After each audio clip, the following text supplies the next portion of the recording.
ये मतलब ऐसे न्यू इंडिया को हम चाहते थे? क्या ये सही में न्यू इंडिया है, जहां ऐसी स्थिति आ गई है कि सात छात्र वर्ग इस देश में सड़कों पर बैठने के लिए सोच रहा है, जहां पर छात्र हर पल ये सोच रहा है कि मेरा भविष्य सुनिश्चित होगा भी या नहीं भी होगा?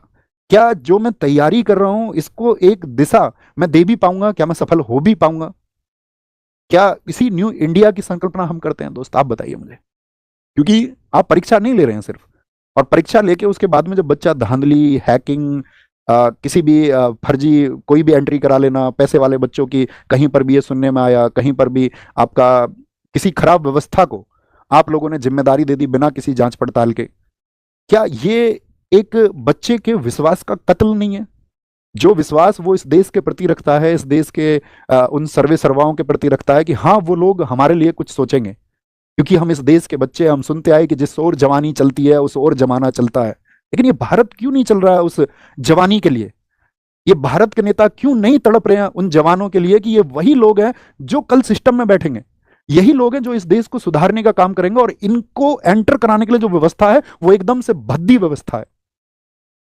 क्योंकि ऐसा नहीं है ना कि कोई भी छात्र जिस भर्ती को पास करके जाएगा, भर्ती होगा, कल को उसको सिस्टम चलाना है ना आगे।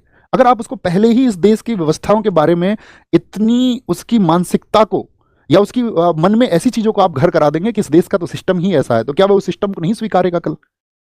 कैसे वो गर्व करेगा मतलब व्यवस्थाओं पर? कैसे वो देश पर गर्व करेगा? कैसे इन नेताओं के लिए वो ये सोचेगा कि हाँ ये मेरे लिए कुछ अच्छा सोचेंगे? बच्चे को पढ़ाने के लिए उसके माँ बाप बहुत जगह पर मजदूरी कर रहे हैं, और बहुत जगह पर लोग अपनी जमीनों को बेच रहे हैं, अपने खेतों को बेच रहे हैं कि हाँ कल मेरा बच्चा कुछ अच्छा कर जाएगा और चीजें एकदम से सही पटरी पर आ जाएंगी। कोई पूरी रात को बच्चा जागकर इस बात के लिए पढ़ रहा है कि कल एक दिन एक सवेरा आएगा और उस सवेरे के होने के बाद में वो संघर्ष थोड़ा सा विराम ले लेगा, वो संघर्ष थोड़ा सा थम जाएगा।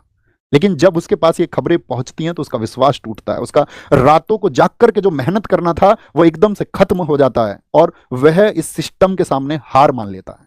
मेरा दोस्त, ये हार मानने का वक्त नहीं है। खुद से वादा करना कि अब क्रांति होगी और अब आंदोलन होगा, और इस देश के हर घर से आवाज उठेगी, और इस बात के लिए आवाज उठेगी कि हमारे साथ अब इनजस्टिस और नहीं हो सकता, हमारे साथ अब अन्याय और नहीं हो सकता है। और बस मैं तुमसे इतनी बात कह सकता हूं कि तुम डरना मत, झुकना मत।